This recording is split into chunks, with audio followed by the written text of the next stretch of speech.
saya berharap pemerintah itu menguatkan satu, petani-petani itu perlu apresiasi. Jadi petani itu bisa naik kelas, grade. Iya, menguatkan. Iya kan? Produk pertani itu benar-benar harga yang layak dibuat di Indonesia gitu. Salam Seduh Kopi Indonesia, masih di Indonesia Premium Coffee Expo dan Forum di JCC Jakarta. Dan ini adalah hari keempat, hari terakhir podcast di lokasi ini. Jadi kebetulan di hari terakhir ini saya kedatangan tamu dari jauh, dari Aceh. Dengan Ibu Azizah Lubis. Ibu, kan banyak yang belum kenal nih siapa nih. Ibu bisa perkenalkan dirinya dulu. Silakan Ibu. Halo, assalamualaikum, selamat pagi. Nama saya Azizah Lubis. Kebetulan saya domisilinya sih memang dari Aceh, tapi sudah lama di Jakarta. Sudah lama tinggal di Jakarta ya? Iya. Saya ownernya Samiraj Kopi. Samiraj Kopi. Samiraj. Tulisannya gimana tuh, yang mana tuh? Samiraj ini. Kopi. Samiraj Kopi. UMKM Samiraj Kopi, Gayo Aceh Tengah 100% Arabica yang Arabica. ini. Yang ini apa nih, Bu? Ini kebetulan ini 100% Robusta. Robusta. Oh, ini ada Arabica, ada Robusta kopinya, lalu ada produk lainnya ya. Iya. Ini kebetulan saya selain kopi, saya juga rempah. Saya membuat bumbu seasoning, penguat rasa makanan. Bumbu masak Nusantara ini Samiraj juga ya? Samiraj. Jadi saya punya brand tuh Samiraj. Samiraj serba rasaku, Samiraj kopi, Samiraj. Jadi bacanya itu Samiraj. Samiraj. Oh, ini soalnya Z. Jadi saya bacanya Samiraj. Samiraj. Kenapa Samiraj ya? Pasti tanya kan? Iya. Samiraj ini saya gabungkan nama ibu saya, ayah saya, dan nama saya. Karena ayah dan ibu saya kan sudah nggak ada, jadi saya mengingatnya dengan namanya. Jadi Samiraj. Sa itu Salma, Miraj Samiraj, Amir, Azizah itu Azizah, Samiraj. Semoga usaha saya bisa sukses. Tapi keren sih ketika mulai usaha dengan restu orang tua ya, ibaratnya. Itu pasti berkahnya lebih berlimpah ya. Jadi ide ini teman saya, pertamanya saya tidak pakai brand besar gitu kan. Kemudian saya berpikir, saya gabung, ini jadinya, itu bagus, kata si mbak saya. Nah, Ibu, untuk produk pertama yang Ibu buat yang Ibu buat tuh kopi dulu atau rempahnya dulu? Kebetulan kopi. Saya juga kan membina petani kopi. Saya ada membina petani kopi di Gayo. Jadi ibaratnya bekerja sama dengan beberapa instansi kementerian ya. Pertanian ya kan, koperasi. Jadi kita itu di sini selain saya membina, saya juga mengemas. Saya mengambil kopinya sekalian gitu. Saya juga untuk memfasilitasi mereka untuk ekspor. Jadi ibaratnya UMKM kan, ibaratnya namanya mikro. Jadi untuk mendapatkan modal usahanya itu nanti dari kita memfasilitasi ekspor yang sudah siap, petani-petani itu untuk ekspor. Seperti salah satu ke Tiara. Kemana, Bu? Salah satu petaninya ke Tiara. Petaninya. Itu petani, dia sudah besar. Dia founder CEO-nya itu perempuan ya, Bu Rahma. Jadi saya memfasilitasi untuk mengembangkan ke negara lain kopinya. Udah kemana aja, Bu? Saya baru ke Qatar kemarin. Ke Qatar nih. Jadi waktu selain itu saya nambah pendidikan lagi untuk kopi di perdagangan. Jadi ibaratnya untuk jual negara orang tidak sama jual di pasar. Jadi saya harus mencari ilmunya lagi. Oh, ini saya ada pegang kartu nama Ibu. Di sini ada PRPM, Tim Leader Program Pemberdayaan. Nah, ini PRPM ini apa, Bu? Pemberdayaan masyarakat. Oh, kepanjangannya. Ini apa organisasi perusahaan atau apa nih? Ini seperti LSM. Oh, seperti LSM. Jadi itu tadi kita membina petani juga, gitu kan? Kita juga mengambil hasil petani. Kita juga pengusahanya. Jadi pembinaannya diteruskan sampai ke penjualannya, penjualannya, memfasilitasi juga gitu kan. Jadi ibaratnya bisnisnya dapat, pemberdayaannya dapat, gitu. Sosialnya juga dapat. Untuk wilayah kita wilayahnya itu sekarang itu Gayo, Mandailing sama Lampung. Wow, Sumatera ya? Ya Sumatera. Gayo, Mandailing, Lampung. Dari jalan ujung barat. Yang mainnya masih Sumatera. barat ya, ujung barat sampai ke timur Sumatera ya? Ya Sumatera. Saya main ke Sumatera. Kenapa? Kalau Gayo itu kan memang tempat saya dibesarkan ya. Iya. Kalau yang Mandailing itu kebetulan memang kampung ayah saya gitu. Saya Gayo Mandailing ya. Ini nama Ibu Azizah Lubis SHMM. Wah, saya ngeri juga nih. Ada sarjana hukumnya, ada magister marketing. Magister marketingnya saya. Itu kenapa ngambil ke MM, Bu? Ke marketing, bukan Ibu dari sarjana hukum ya? Iya, setiap itu kan perlu pemasaran. Ya, setiap produk itu perlu pemasaran. Kebetulan saya dulu nih kenapa bisa bikin produk nih, saya nggak ahli kimia, tapi memang ditakdirkan jadi auditor nggak ahli kimia. Hidup ini memang bukan saya yang nentuin. Dari auditor ke dari kimia. Jadi saya bisa tukang racik. Jadi untuk bisa meracik, otomatis kan bagaimana memasarkan asal racikan saya kan. Iya, udah bisa meracik, ada ilmu pemasarannya, terus dilindungi oleh hukum ya. Iya. Wah, ini pas banget kan ya, Bu ya. Jadi lengkap gitu. Harus lengkap gitu ya kan, satu spek jadinya. Jadi produk-produknya aman semua. Aman semua. Jadi pemasarannya aman, dari perlindungan hukumnya aman. Ya. Kebetulan dulu saya tuh auditor. Auditor apa tuh, Bu? Saya auditor LPPM MUI. Lembaga Pengkajian Obat dan Makanan. Jadi itu dia mengeluarkan sertifikasi halal. Jadi saya belajar di situ selama 17 tahun kan. Cukup lama ya. Untuk menginikan makanan, minuman, obatan dan kosmetik. Itu yang nentuin halalnya Ibu tuh? Yang nentukan halalnya itu Majelis Ulama. Kita hanya cuma sain ilmuwan. Buat menganalisanya aja. Menganalisa apakah produk ini layak nggak diberikan sertifikasi halal. Jadi dari perusahaan UMKM sampai perusahaan internasional. Jadi di situ saya terinspirasi yang buat itu kenapa Cina semuanya kan gitu kan, dari sambal ya, dari makanan, minuman, kenapa nggak orang kita kan gitu maksudnya. Jadi saya coba ya, namanya kan saya masih mikro ya, sambil kerja sambil saya coba untuk membuatnya, mana tahu ini bisa menjadi bisnis saya gitu ke depannya. Nah terus kenapa tiba-tiba ke ini nih Bu? Ini sambal ya? Ini sambal. Iya. Ini kan sambal mangga. Nanti saya kasih buat kamu. Wah, alhamdulillah. Bawa pulang nanti rasain ya. Iya, biar istri saya yang masak. Iya. Bumbu masak Nusantara ini nasi goreng dan mie goreng. Iya. Ini kan ini kebetulan kan kalau yang ini kan memang Aceh ya. Iya. Aceh kan. Ini Aceh. Mie goreng Aceh yang gitu ya, mie Aceh, nasi Aceh, nasi goreng Aceh tuh. Ini mie goreng Aceh, nasi goreng Aceh kan.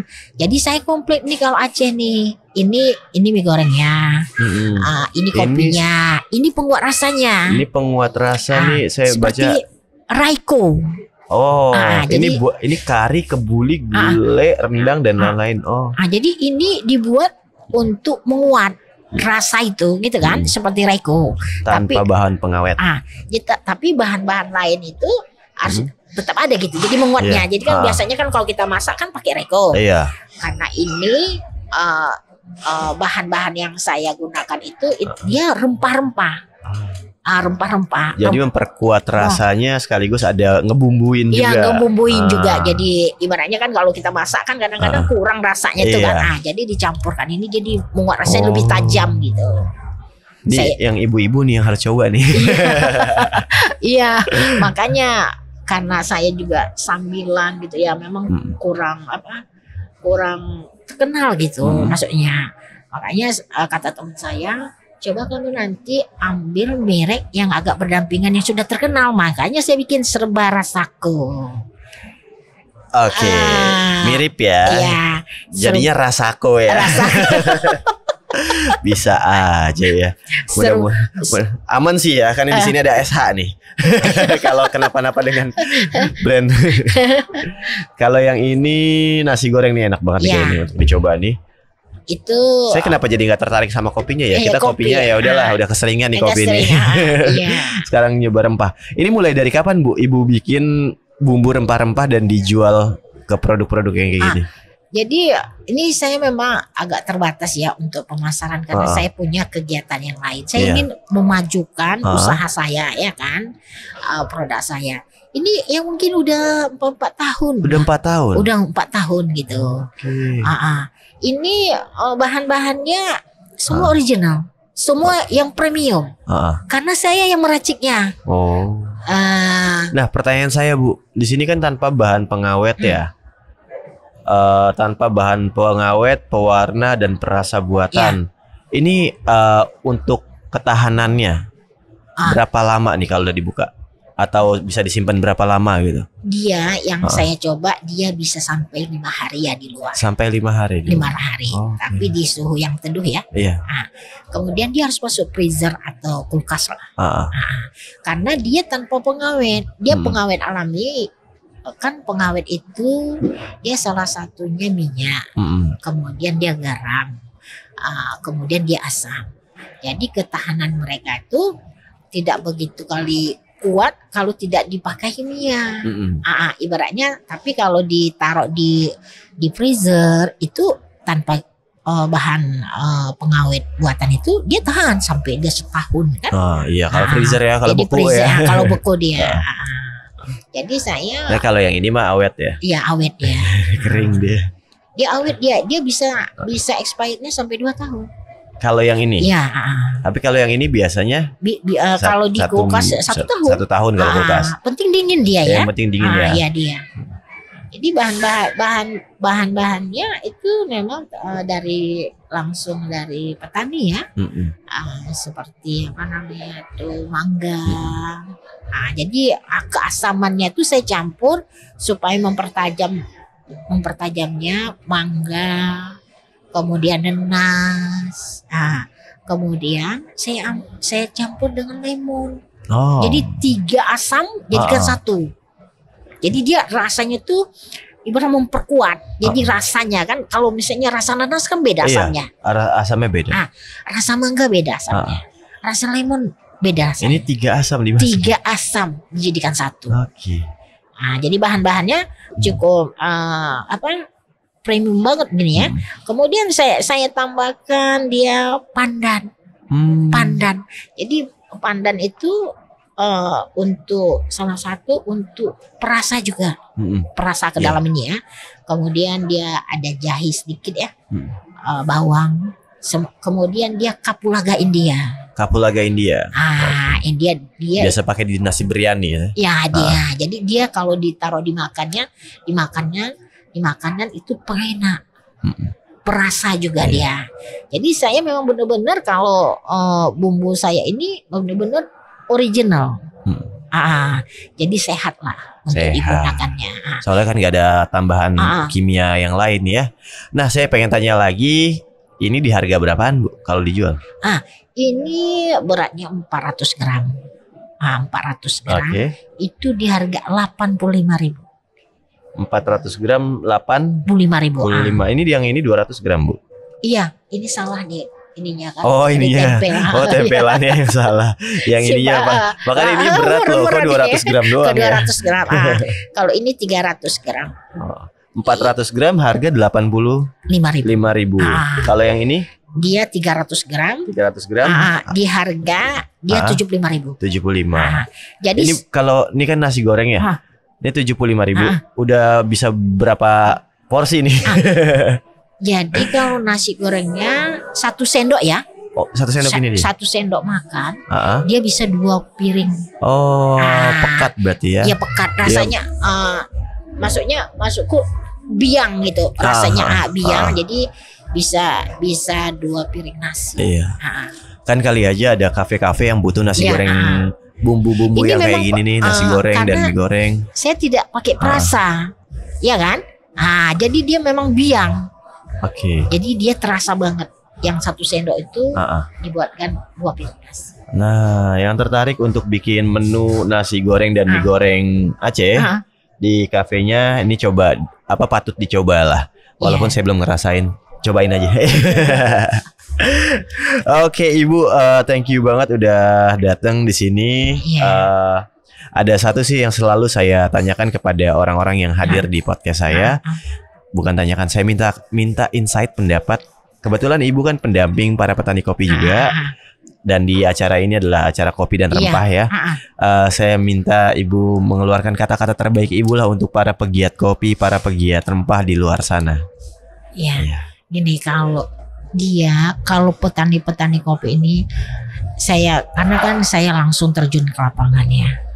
Memang saya berharap pemerintah itu menguatkan satu, petani-petani itu perlu apresiasi. Nih, sedangkan saya memang lagi mengajukan bagaimana petani-petani kopi itu diapresiasi dengan satu legalisasi sertifikat. Ibaratnya dia yang menanam, ya kan, eksportir yang kaya. Jadi, ya tidak, ya kan. Jadi saya sebagai orang pemberdayaan ini, karena saya terjun pembuat semuanya dia, ya kan. Saya lagi memperjuangkan bagaimana sertifikasi petani itu. Jadi petani itu bisa naik kelas, grade. Jadi turunan anaknya nanti ingin jadi petani. Karena kita mau mengapresiasi petani. Tapi sekarang itu pemerintah kurang mengapresiasinya. Ya kan? Misalnya nih contoh untuk TKW bekerja luar negeri itu harus punya sertifikasi. Ya cara menggosok, ya kan? Kalau nggak lulus, dia nggak bisa bekerja ke luar negeri, ya kan? Petani, dia perlu diapresiasi. Dia harus punya legalitas, ibaratnya mengapresiasi kopi-kopi yang sudah dia tanam itu udah sampai beberapa negara. Tapi pemerintah tidak mengapresiasinya. Itu salah satu. Kedua, ini turunan kopi ya. Turunan kopi juga perlu dikembangkan. Jadi kita itu kopi ini kan dulunya obat. Jadi semakin hari berkembang, jadi menjadi suatu minuman yang eksklusif. Eksklusif banget. Eksklusif. Jadi tren. Tadinya obat, iya kan? Kemudian dengan perkembangan zaman itu jadi bisnis yang eksklusif. Tapi di sini saya menyarankan bukan hanya usaha minum kopi, maksudnya barista, tapi pengembangan turunannya. Jadi seperti minyak kopi itu harganya itu cukup mahal. Itu cukup mendatangkan potensial ekonomi untuk Indonesia. Selama ini minyak kopi itu didatangkan dari Brazil dan Jerman. Jadi harus ada perhatian kepada turunan produk kopinya ya. Iya, inisiator. Kemudian kopi ini bisa dikembangkan lagi. Selama ini kita ibaratnya misalnya sabun ya, saya lihat. Sabun itu flavornya dari luar. Kenapa kita tidak membuatnya sabun kopi? Bisa. Iya.